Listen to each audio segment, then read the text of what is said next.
Serikali ya kaunti ya Masaku kwisila muvia wa Kisomo na mawalanio mwanya nikuendeea kukwatiania na ngwatanio ingi itesya serikali kuikiithya mumanyiw'a kauntini niwakwata Kisomo nthini wa mawithyululuko masio nikuendeea na Minista muviani wa Kisomo Dr. Consolata Mutisya pamwe na Director wa mawalanio mwanya serikali ni Ene Ianda mainena kavinani kala matho cha mavisa kuma ikundini imwete ya kiserikali ya Habitat of Humanity walanio wa kwa Kwailya ya ECD kisione cha kalimakadhei Daniel Mwangela na maovo.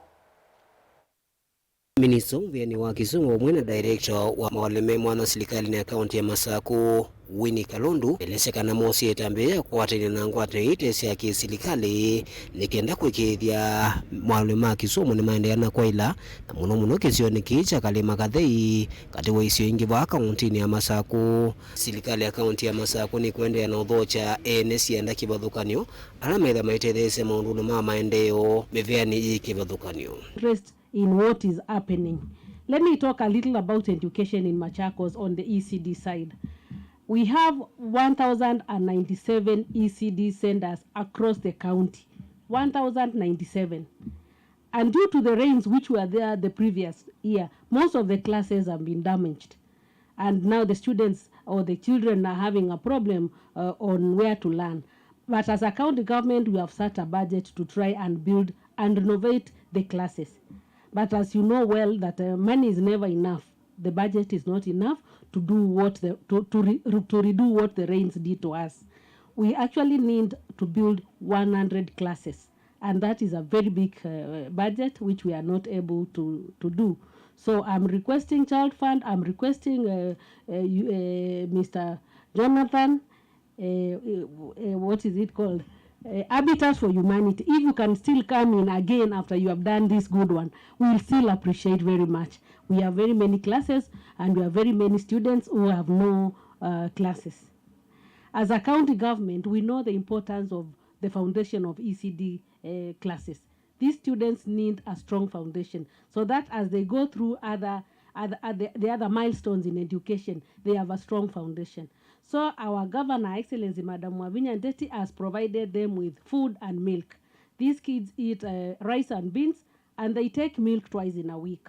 And you can even hear them saying, we go and tell the governor that they want milk. They are given milk twice in a week.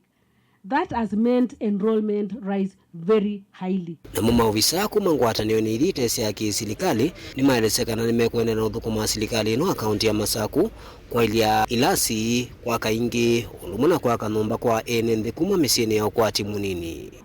I also appreciate because when this team is on the ground, when we are with them, they train our people.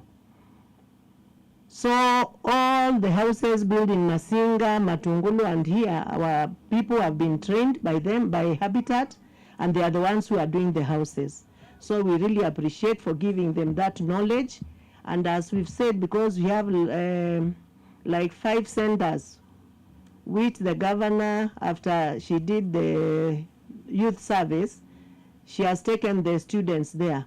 We would appreciate if you bring that the teachers after it has been approved so that they can be trained to train.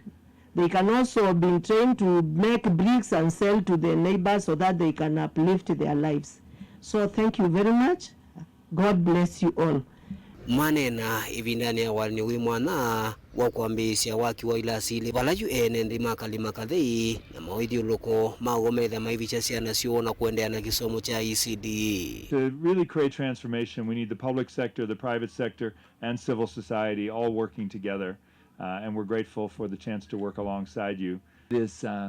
It's really exciting to see. And we heard earlier the comment about education being a foundation, and it's so true. And we know children need education. We also believe a safe, adequate home is a foundation, and both literally and in terms of creating the environment so that children can stay healthy, so they have the ability to learn, so that they can then grow into all that God intends. And we talk about building homes, and we need homes. Homes are that starting place. But we also build community, and we see it and feel it tangibly, the community here. And finally, the more intangibles, we build hope. And I see that when I have the chance to see over time how communities begin to own and see that transformation take place. What I want to commit here is that as Child Fund, we are ready to invest in the youth who will be gaining the skills.